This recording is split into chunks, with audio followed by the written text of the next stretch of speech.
Restore our judges as before and our counselors as at first. Remove sorrow and sighing from us and reign over us, you Hashem, alone with kindness and compassion, and make us righteous with justice. Blessed are you, Hashem, King, lover of righteousness and justice. To some degree, it's surprising that we have only one blessing devoted explicitly to justice, as it's a concept that permeates all areas of Jewish life. Jews don't give to charity. We give tzedakah, justice. Our saints are called tzaddikim, just individuals.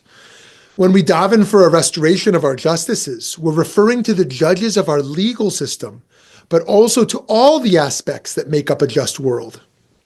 It's said that when Elijah the prophet ushers in the Messianic era, the first thing he will do is reconstitute the Sanhedrin, the Jewish Supreme Court, if you will, in which 71 members met in the Jerusalem temple itself.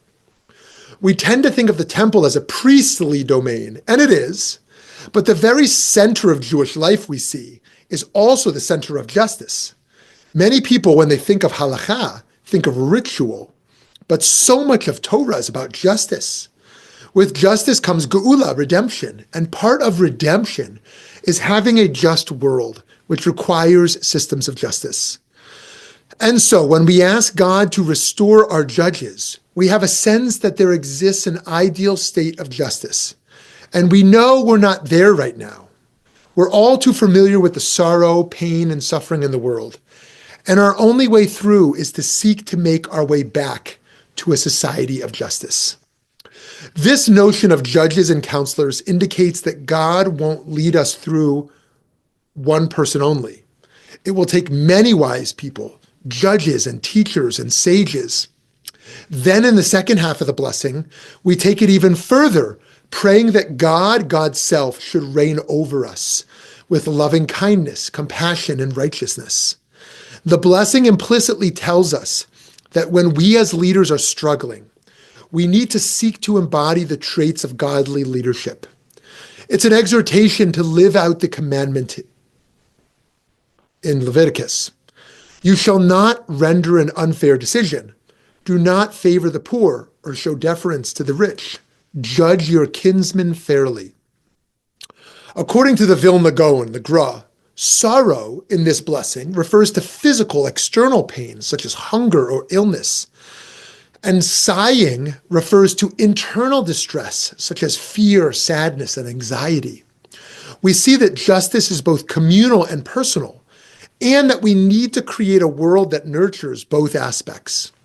Fortunately, virtually the whole of the Torah is our guide for this.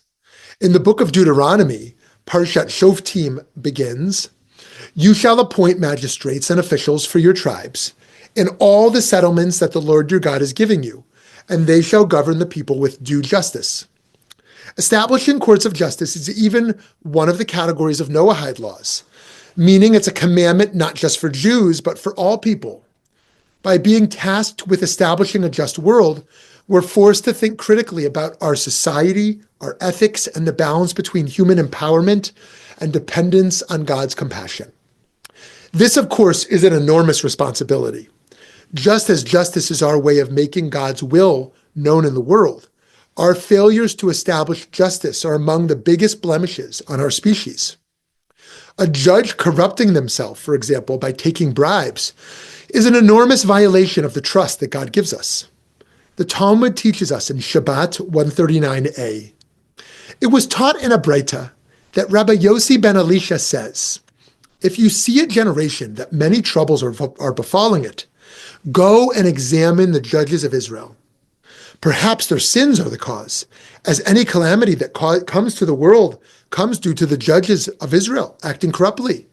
As it is stated, please hear this, heads of the house of Jacob and officers of the house of Israel, who abhor justice and pervert all equity, who build up Zion with blood and Jerusalem with iniquity. Their heads, they judge for bribes, and their priests teach for hire, and their prophets divine for money. Yet they lean upon the Lord, saying, is not the Lord in our midst? No evil shall befall us. Micah 3, 9, 11. Millennia ago, the Jewish people had prophets like Micah, to keep their judges in check with criticism. Now in our time, without prophets, the responsibility of judges is even greater. In the Talmud Bava Batra 12b, we see the huge insight that in our time, a wise person is even more favorable than a prophet. We're told, in connection with Rabbi Yossi's statement, that Sumachos' word are nothing but words of prophecy. The Gemara reports that Rav Avdimi from Haifa says, from the day that the temple was destroyed, prophecy was taken from the prophets and given to the sages. The Gemara expresses astonishment. Is that to say that a sage is not fit to be a prophet? Rabbi Avdimi says to say that these are two distinct categories of people. The Gemara explains this is what Rav Avdimi is saying. Even though prophecy was taken from the prophets, it was not taken from the sages. When we ask for wise judges and advisors rather than prophets, the goal is not just for God to direct us. That's an earlier stage in our maturation. The goal is for each individual to use the wisdom they've been given. In a world without prophets, we're made to rely more on our other advisors to actualize the words from Pirkei Avot. The more counsel, the more understanding. Today, so many of us feel lost, without close teachers, without a clear moral compass, and without a way to reflect accurately on how we've been living. Even those immersed in traditions of wisdom are craving rebbes and advisors we can truly trust. It's a rare thing that someone can actually take on such a role, committing the amount of time to give guidance in a way that is personal. I've had many great mentors and teachers and rabbis, and I even find that it's rare to find someone who really understands you and offers what you need to grow and be supported. And indeed, it does take a wise person to execute judgment in a godly way. In our lives, we tend to think the worst of one another or to give a pass to those we have an affinity for. When we look to God's model of justice, we see that it ensures nothing is not strict or too harsh. The goal is to have kindness and compassion alongside strength and order, to create a world that is both fair for all to live in and fair to those facing consequences. We're reminded of the verse in Psalm 99. Mighty King who loves justice, it was you who established equity, you who worked righteous judgment in Jacob. The Sefer HaChinuch counts the appointment of judges and officers as the 491st mitzvah of the 613. Working through this notion of a loving justice and command over our communities, the anonymous author writes, the root of the mitzvah is revealed, that with this thing, we will support our religion, in that the fear of our officials and our judges will be on the face of the masses.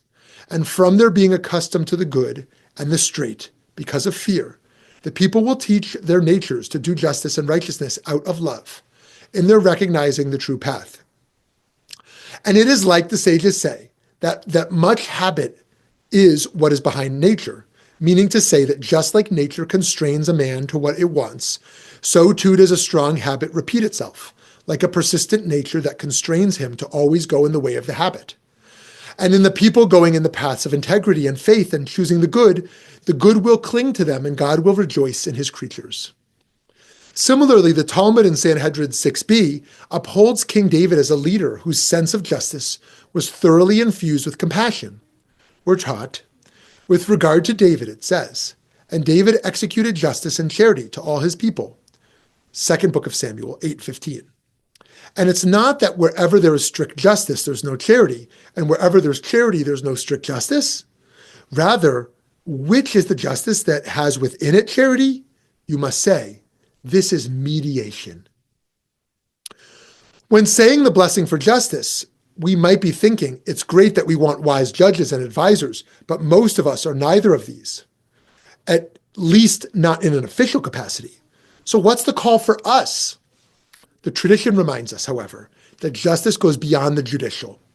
There is the social justice of making sure all people have fair opportunities, the economic justice of ensuring that all people have their basic needs met, and the justice in how we deal with our friends, acquaintances, and strangers. Each person is called to strive to act justly as a tzaddik or a tzedeket. When we think of those in dire straits, who are enslaved, victims of trafficking, living in the deepest poverty, or fleeing genocide, we feel the urge to ask in an almost biblical way, where is God's justice? Why is nobody hearing their cry? And yet we cannot accept that all this suffering is for naught. And we realize we have no choice but to move forward in faith as we try to bring about a just world on our own. The call to ourselves. Achieving global justice is a seemingly impossible task, and it's one we cannot accomplish on our own. 3 times a day, though, the Amidah reminds us that we cannot ignore it. May we heed that call. Have a beautiful day.